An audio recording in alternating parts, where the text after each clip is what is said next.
Bonsoir et bienvenue dans cette 299e édition du Journal des Sports. Ravi de vous retrouver une nouvelle fois ce lundi soir en notre compagnie. Au programme de ce lundi sport, évidemment, du football, le 5e tour de Coupe de France. L'Estac, pour son entrée dans la compétition, se déplaçait à Cézanne dimanche, une équipe marnaise qui évolue en DHR. Nous parlerons aussi basket. En championnat de France de National 3, le BC Saint-André recevait les nordistes de Bourbourg. Une victoire et les Drillas remontaient sur le podium. Et puis enfin, il y avait de l'escrime avec la tenue ce week-end de la Coupe européenne d'épée par équipe féminine. L'occasion pour les filles de l'équipe de France de se montrer en vue des championnats d'Europe. Voilà pour le sommaire de ce journal, mais tout de suite parlons de la grosse actualité footballistique avec le 5e tour de la Coupe de France de football. Les 3 clubs au bois encore en lice, dont l'Estac qui faisait son entrée dans la compétition en se déplaçant à Cézanne. L'occasion pour ce match de faire tourner l'effectif puisque seuls Marester, Enza Yamissi et Akouzar avaient joué le match contre Evian. Par contre, plusieurs joueurs ont fait leur apparition comme Sidibé, Mermillot ou Romain Taradin. Résumé du match. Une formation de Cézanne composée en grande partie d'anciens joueurs troyens tels que le capitaine Franck Boudard. Des Marnais qui voient l'Estac prendre le match avec sérieux puisque Keita n'est pas loin de trouver la cible en début de rencontre. Chose faite à la 11e minute avec ce centre de Taradin cafouillé par Vieillot qui réussit quand même à servir Keita pour l'ouverture du score. L'intenable Taradin est même tout près d'ajouter un second but mais sa frappe trouve le poteau. Ce même Taradin trouvera heureusement la tête chercheuse de Keita à la demi-heure de jeu pour le 2-0. Entre-temps, Cézanne avait démontré de sa bonne volonté en menaçant Mermillot par l'ancien chapelain Charvot. En seconde période, l'Estac contrôle le SA Cézanne et ajoute un 3e but dans ce match grâce au magnifique coup franc de Mikkelsen qui fêtait là son premier but avec son club. Ça fait plaisir, ouais, c'était mon distance. Ouais. Comme Claudio Liamac a un beau but, il faut que je le fasse aussi. Vieillot parachèvera le succès troyen avec un 4e but sur un centre de devinez qui, Taradin bien sûr. 4-0, l'Estac se qualifie pour le tour suivant, même si Patrick Remy se montre assez déçu. Il y a eu des satisfactions et il y a eu, je le répète, quelques garçons qui sont sur lesquels je suis resté sur ma faim. C'est dommage. On ne pouvait pas faire mieux, je pense. Mais bon, l'Estac a fait le boulot et mérite leur victoire. Après cet intermède de coupe, l'Estac retourne aux affaires du national dès vendredi contre Amiens avec une équipe, on l'imagine, largement remaniée. Et dans les autres matchs de la journée, sachez que les 2 autres clubs au bois se sont qualifiés. Le RCSC a battu Andelo à Viganel 2-1, alors que Saint-Julien est allé chercher sa qualification sur le terrain des Marocains de Châlons 2-0. Donc tirage au sort mercredi du 6e tour de la Coupe de France. Un peu plus tôt dans la semaine, les joueurs de Patrick Remy se déplaçaient sur la pelouse de Rodez pour le compte de la 13e journée du championnat de France de National. L'Estac ouvre le score en fin de première mi-temps par Titi Bouengo à la 39e minute. Le meilleur buteur troyen, Jérôme Lafourcade, ajoute une seconde réalisation à la 47e minute de la tête. Voilà, en seconde période, jolie tête de la part de Jérôme Lafourcade, l'ancien Montpellierin. Rodez réduira ensuite la marque en fin de match, mais ne pourra empêcher l'Estac d'enchaîner sa 7e victoire consécutive en championnat de National. Un championnat qui se fera malheureusement sans Titi Bouengo, l'attaquant de l'Estac qui a décidé de quitter le club troyen pour rejoindre la Ligue 2 et la Berrichonne de Châteauroux. Un accord à l'amiable semble avoir été trouvé entre le joueur angolais et le club au bois, même si Titi Bouengo révèle dans l'Est éclair qu'il y aurait eu une transaction entre l'Estac et Châteauroux. L'ancien buteur de l'Estac a signé dans l'Indre-et-Loire pour une durée de 8 mois. Passons à la suite maintenant en évoquant le basket et le parcours du BC Saint-André qui samedi recevait la solide formation nordiste de Bourbourg qui s'était offert le luxe il y a quelques matchs, le scalp du leader Grande-Sainte. Samedi soir au complexe Bianchi, il s'agissait surtout pour les Drillas de renouer avec la victoire après une nouvelle défaite à l'extérieur. Malgré la présence de 2 Golgoth à l'intérieur de la raquette nordiste, le BCSA trouve tout de même des espaces, notamment derrière la ligne à 3 points avec 2 réussites de Keba Côté qui permettent à Saint-André de maintenir l'écart à 8 points, 22-14 à la fin du premier quart-temps. Sous la houlette de Karim Benabidi, les Dria gardent Bourbourg à distance, qui sans être brillant ne décroche pas au score. Le match s'éclaire sur cette claquette dunk de Bokolo, accompagnée d'une action d'éclat de Mokoté Mapa qui enchaîne panier à 3 points et double pas pour permettre à son club de mener 44-22 à la mi-temps. Le match est quasiment joué. On a su faire en sorte de ne pas trop laisser l'adversaire avec les espoirs et de tuer le match complètement. Le BCSA clôt l'affaire en début de troisième quart-temps avec Mokoté Mapa qui prend encore feu en passant 9 points à la défense visiteuse en quelques instants. Les joueurs d'Olivier Perrin ont alors 28 points d'avance, 60-32 à 13 minutes de la fin. Le rythme ralentit alors et la formation Driat accumule les pertes de balles et les mauvais choix en attaque. Saint-André déroule quand même tranquillement et s'impose sans difficulté à 86-61. On a pris les choses par le bon bout. Je pense qu'il ne faut surtout pas perdre d'intensité défensive. C'est souvent ce qui se produit quand on mène de plus de 20 points. Et là, les joueurs se sont donnés à fond. Bon, même si sur certaines phases de jeu, on aurait pu être encore meilleur. Mais je pense qu'on a continué de jouer à fond, donc ça, c'est le principal. Les partenaires de Karim Benabidi ont bien relevé la tête en écartant Bourbourg, un rival pour le maintien. Mais tout ne sera pas aussi facile que samedi soir. Allez, on regarde les résultats définitifs des autres poules de basket. On revient déjà sur celle de Saint-André pour voir que les autres adversaires ont eu des fortunes diverses, notamment Grande-Sainte qui a gagné contre Cormontreuil 101-80. De son côté, Saint-Denis a battu Neuilly-sur-Marne 100-95. Au classement, cela donne Saint-Denis seul en tête en compagnie de Grande-Sainte. Un point derrière, Saint-André en troisième position. Ouascal et Cormontreuil se partagent la dernière place. Et puis enfin, en basket féminin, Sainte-Savine a gagné à l'extérieur face à Villeneuve-d'Ascq, 67-49. Dans le même temps, Chenôve a battu Bourges 65-52. Et puis enfin, Ouascal a gagné à l'extérieur à Hainaut 74-54. Au classement, Ouascal est seul en tête, Chenôve est à 1 point derrière, Sainte-Savine est en 9e position avec 9 points. Metz est bon dernier avec seulement 6 points. Au COSEC 3, ce week-end, les fines lames européennes étaient au rendez-vous pour la tenue de la 8e édition de la Coupe d'Europe épée par équipe féminine réservée aux juniors. Une compétition servant de répétition pour les jeunes épéistes en attendant le haut niveau. Toutefois, cette année, cette coupe a dû être modifiée en raison des besoins de chacun. Reportage.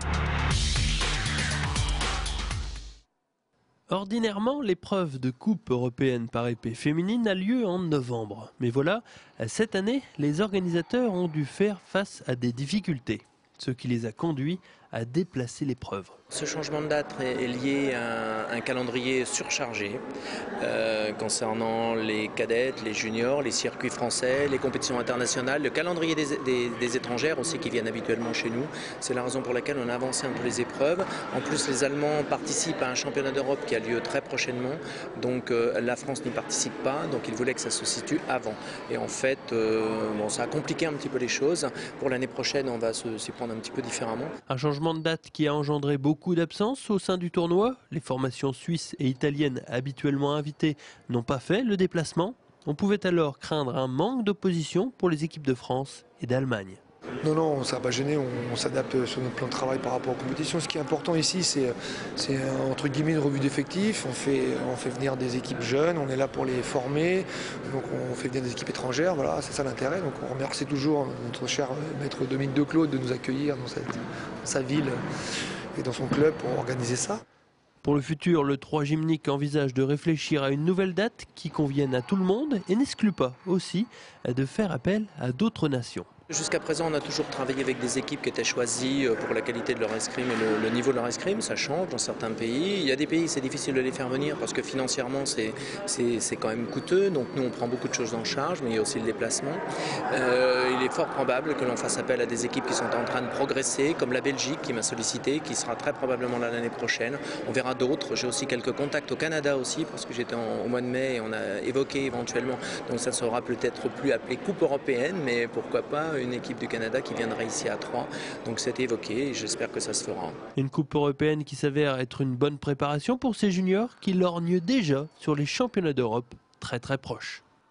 Et après le 3 gymnique escrime, parlons du 3 gymnique bowling, en compagnie donc de nos invités. Bonsoir messieurs. Bonsoir. Bonsoir. Alors, l'actualité du 3 gymnique bowling, c'est assez frais puisque prochainement, le 3 gymnique va avoir beaucoup de compétitions à organiser. Claude, qui est devenu le président d'honneur cette année. Oui, enfin compétition, surtout animation. Nous avons samedi prochain une journée découverte, ouverte pour tout le monde, pour, disons, permettre de recruter de nouveaux joueurs au niveau du club. Donc c'est une porte ouverte, ça permet à beaucoup de monde de découvrir le bowling. Le samedi après-midi, oui. D'accord. C'est ouvert à tous. Donc au bowling des Trois Seines, n'importe qui peut venir, bien sûr, franchir les portes, vous lui donnez une paire de chaussures, voilà, une boule, et puis vous le conseillez. Bien sûr, il y aura des joueurs du club qui seront là justement pour conseiller, donner l'ABC du bowling. C'est la première fois que vous organisez ce type d'événement ? On l'a déjà fait par le passé, mais il est évident qu'on essaye de relancer la section, on fait des animations, surtout avec l'accord de la direction du bowling des Trois Seines qui nous ouvre ses portes. C'est une très bonne direction pour nous. D'accord. Cette année, vous avez décidé de prendre un peu de recul, Claude, pour laisser Jean-Christophe Collot prendre la présidence du TG Bowling. Bonsoir Jean-Christophe. Bonsoir. Alors, pourquoi avoir pris la présidence du club ? Parce qu'il fallait un vent nouveau. Le club a été créé par Claude il y a 31 ans. Donc il fallait un peu de changement pour sortir un peu d'une routine. Mais on est très content que Claude ait accepté notre invitation de devenir le président d'honneur du club. On a eu besoin de lui auparavant, on en aura toujours besoin et on est très content qu'il soit avec nous. Il a toujours autant de boulot. Il a toujours autant de boulot. Un peu moins au niveau de ce qui est financier, administratif, etc. Donc là, il est complètement déchargé. Ouais. Mais il a toujours autant de responsabilités au sein du club. Voilà. Alors, on a parlé de ces portes ouvertes, mais il y a beaucoup de choses encore qui se profilent dans le club, avec notamment un tournoi féminin, le tournoi de doublette. Question de ça, vous ne chômez pas? Non, il ne faut pas. Comme disait Claude, le but du jeu, c'est d'essayer de trouver de nouveaux adhérents. Donc, en collaboration avec le patron du bowling, Fabrice Carpentier, nous avons décidé de plusieurs animations. Et le 11 novembre prochain, il y a un tournoi qui est ouvert uniquement aux féminines. Licenciés et non licenciés? Non licenciés. Non licenciés uniquement. C'est toujours au niveau de la découverte du bowling, donner des conseils, et c'est ouvert uniquement aux féminines. D'accord. Donc non licenciés. C'est pareil, le 11 novembre, on peut arriver au bowling. On arrive les mains dans les poches, chaussures, boules et parties seront prises en charge par le club et le bowling. D'accord, d'accord. Journée découverte, on en a parlé. Les différentes sections du club. Le championnat, c'est assez difficile pour l'équipe senior. Le club est composé de 3 sections. Ouais. Il y a une section compétition qui représente environ une trentaine de joueurs. Il y a une section loisirs, une quinzaine de joueurs. Et une section parallèle, c'est l'école de bowling de Troyes avec les jeunes. Ils sont une dizaine cette année. Et je dis parallèle parce qu'ils ne font pas partie du club, ils ont un nom propre, c'est l'école de bowling de Troyes, mais ils sont rattachés au niveau des compétitions fédérales pour jouer par dérogation avec nous en compétition fédérale en équipe de 5. La compétition, ça marche pas très fort en ce moment. Depuis le temps que vous cherchez à monter en national, vous stagnez un petit peu. Voilà, on stagne un petit peu et on essaie de donner un vent nouveau, de mettre en place des entraînements le jeudi, de compléter par une ligue un peu plus audacieuse et compliquée le lundi. Tout ça dans le but de progresser et d'emmener une équipe au moins en national d'ici 3 ans. D'accord. Vous comptez vous appuyer sur l'école de bowling Sur l'école de bowling, parce que deux des joueurs de l'école de bowling sont des fers de lance pour le club. Et d'ailleurs, ils se sont qualifiés hier brillamment à Reims pour le championnat de France doublette senior, malgré le fait qu'ils soient jeunes. Et ils vont représenter donc la région le 29 novembre prochain à Reims. D'accord. Justement, parlons de l'école de bowling avec Emmanuel Vivinkova. Bonsoir Emmanuel. Vous vous occupez notamment des jeunes. Comment on fait pour initier les jeunes au bowling, même s'ils ont tendance à un petit peu à prendre ça comme un loisir? Comment on fait pour franchir le pas du loisir jusqu'à la compétition? Ça c'est assez compliqué, mais bon, en général les jeunes ils viennent parce qu'ils ont envie. Ouais. Bon, on leur explique les bases. Puis c'est un long travail, il faut bien leur expliquer, il faut être un bon pédagogue, il faut leur donner le temps, c'est tout, c'est tout simple, mais bon, c'est long. Et ça marche puisqu'on a parlé avec Jean-Christophe de ces 2 jeunes, on peut citer leur nom d'ailleurs. Oui, c'est Pierre Bory et Cyril Nguyen. Ouais, qui viennent de cette école de bowling. Oui, Pierre ça fait 6 ans. 6 ans de pratique et Cyril 5 ans. C'est à peu près le temps qu'il faut compter pour former un jeune à peu près 4-5 ans. D'accord. Voilà. Claude, vous êtes à l'origine de cette école de bowling? Non, pas du tout. C'est Emmanuel, d'accord. C'est Emmanuel. Finalement, en voyant cela, vous vous dites mes efforts n'ont pas été vains. Oui, mais bon, c'est peu. Pour 2, c'est pas beaucoup. Vu depuis la création, depuis 15 ans, on a eu à peu près une centaine de jeunes qui sont passés à l'école. Et puis, donc le résultat est bien, mais petit. Ouais, c'est maigre. C'est maigre. Vous vous attendiez à combien Ou vous attendez à combien? Parce que j'imagine que dans le futur, vous aimeriez que... Moi, ce que je souhaiterais, c'est qu'il y ait une continuité, qu'il y ait toujours des jeunes. Mais là, actuellement, on est un petit fossé. On a un cadet junior, et puis après, en minime, pas beaucoup. Et puis, on a des poussins, mais bon, poussins, c'est 4, 5, 6 ans. C'est encore long. Et c'est pas dit qu'ils continueront dans 3-4 ans. C'est pas trop lourd à supporter, cette école? Non. Moi, c'est ce qui me plaît. Moi, Maintenant, plus porter sur l'école, plus sur les jeunes que la compétition. Un peu trop, j'ai fait moins de compétition. Je m'investis plus du côté de l'initiation au niveau des jeunes. D'accord. On le répète, les portes ouvertes, ça a lieu samedi, Claude. Vous souhaitiez rajouter quelque chose avant? Oui, il y aura le tournoi doublette de 3 qui aura lieu fin janvier, les 29, 30 et 31 janvier. Oui. Nous avons déjà 45 équipes d'inscrites sur les 60 prévues. Et donc, ce tournoi a une bonne réputation au niveau national, puisque... C'est un national, déjà. Oui. Enfin, on ne peut plus lui donner le titre de national comme l'année dernière, puisqu'on le réserve pour les compétitions scratch. Là, c'est un tournoi avec handicap, qui permet, disons, à tout joueur de se confronter contre les meilleurs joueurs, quoi. Voilà. Il y a d'autres équipes que de la région. Qu'est-ce que vous définissez par scratch? Eh ben, scratch, c'est, scratch, c'est, c'est un petit peu comme pour certaines compétitions, hein, c'est le haut niveau, hein, le scratch. D'accord. C'est un résultat sec des quilles. D'accord. Sans le handicap. Donc, on répète, pour le club, les portes ouvertes samedi. Samedi prochain, le 24, et ensuite le tournoi féminin le 11 novembre. Merci d'être venu nous annoncer tout cela. Le TG Bowling, vous allez nous quitter dans quelques instants pour aller jouer, puisqu'il y a la Ligue de Champagne-Ardenne qui joue ce soir. Merci d'être venu, en tout cas, sur ce plateau. On espère reparler de vous très prochainement. Merci David. On regarde les résultats de handball juste avant de se quitter pour voir que notamment les clubs aubois ont plutôt brillé, en tout cas pas Romilly, puisque Romilly donc a perdu face à Chaville 27-24. Tremblay a perdu face à Rechtet 32-31. Vichtelsem a battu la Lanterne Rouge Ponto-Combo 32-17 au classement. Tremblay est toujours en tête avec 2 points d'avance sur Vichtelsheim et Levallois. Romilly est bien calé en milieu de classement à la 8e position avec 12 points. Ponto-Combo ferme la marche avec 7 points. Dans l'autre poule, l'Étac est maintenant seul en tête grâce à sa victoire sur Marmoutier 39-23, puisque le leader Sarrebourg a fait match nul avec Dieuloir 24 partout. Dans le même temps, Florange a battu Dole 39-38. Donc au classement, 1 point d'avance pour l'Étac et 2 sur Florange. Strasbourg est loin, très très loin au classement. Parlons vélo à présent et revenons sur la fin de saison cycliste. Et il est vrai que la saison 2009 de Nohan Lelarge ne restera pas dans les mémoires. Blessé puis borduré par ses dirigeants, le Romillon a eu un mal fou à terminer l'exercice en cours. Il revient pour nous sur cette année galère et sur la suite à donner à sa carrière. L'année 2009 ne laissera pas un grand souvenir à Nohan Lelarge. Il faut dire que celle-ci avait plutôt mal commencé avec une chute dès le mois de février qui lui laissait un genou en compote. Par la suite, le coureur au bois a eu plusieurs divergences de vues avec ses dirigeants sur le matériel utilisé. Ce qui a conduit l'équipe Bretagne-Schuller à le laisser sur la touche un petit moment. Moralement, ça n'a pas été très facile et puis j'ai tiré une croix définitive, on va dire fin juillet sur des bonnes performances pour l'année 2009. Heureusement, le différend a été aplani pour le mois d'août, ce qui a permis à Nohan de terminer honorablement la saison, mais sans victoire.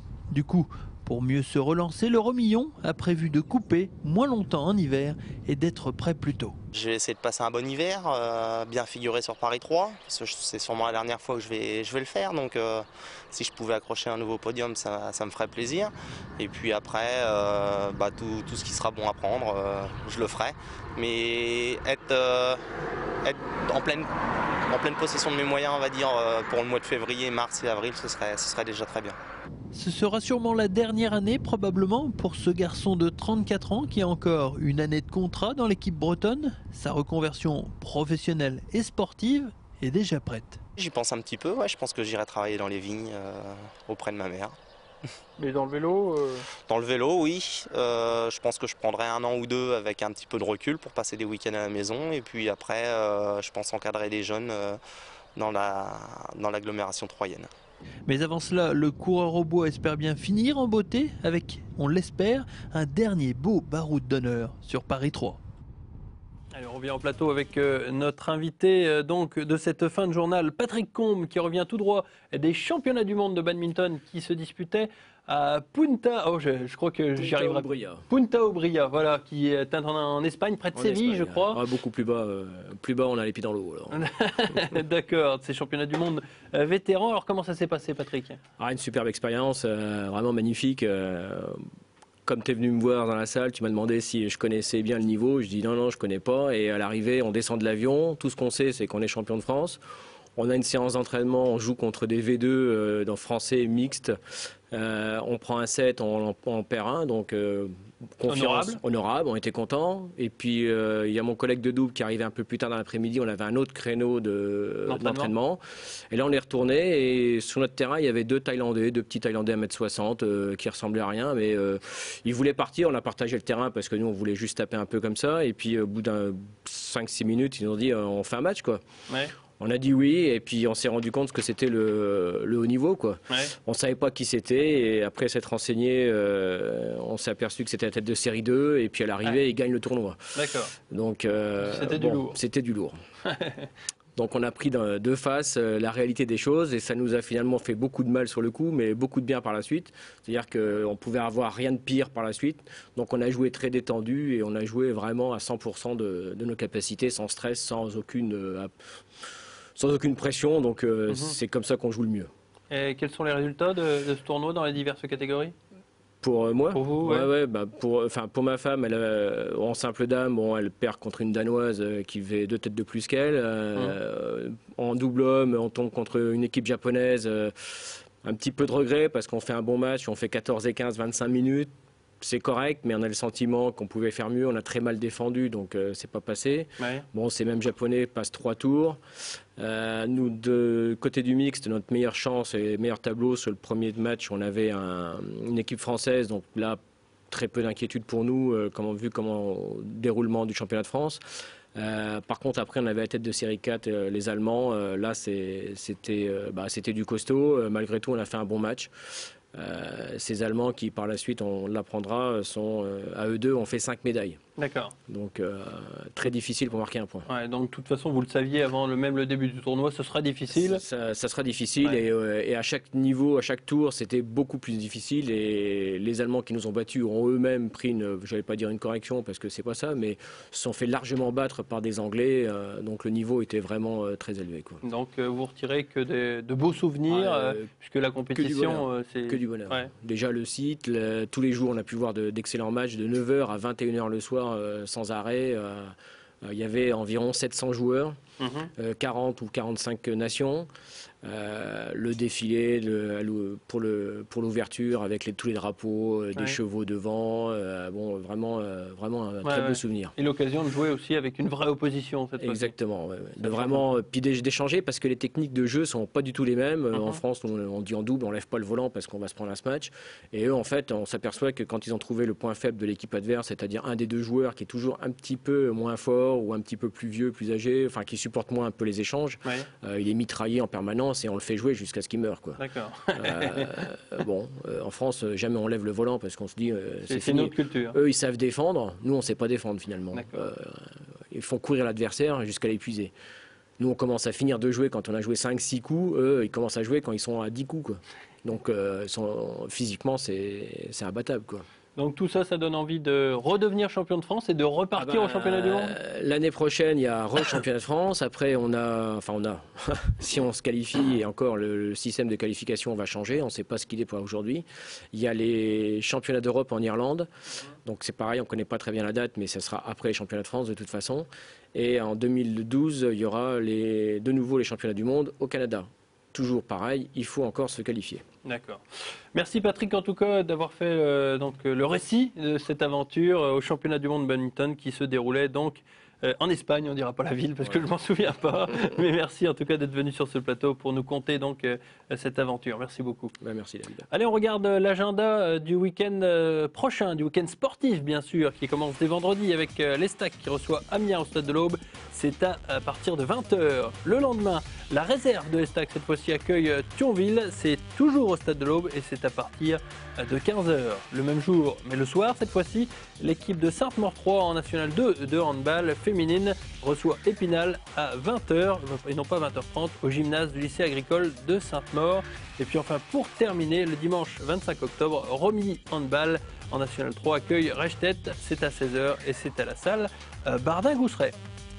Voilà, je vous remercie d'avoir suivi ce journal en notre compagnie. Je vous donne rendez-vous lundi prochain pour un nouveau numéro du Journal des Sports. À très bientôt.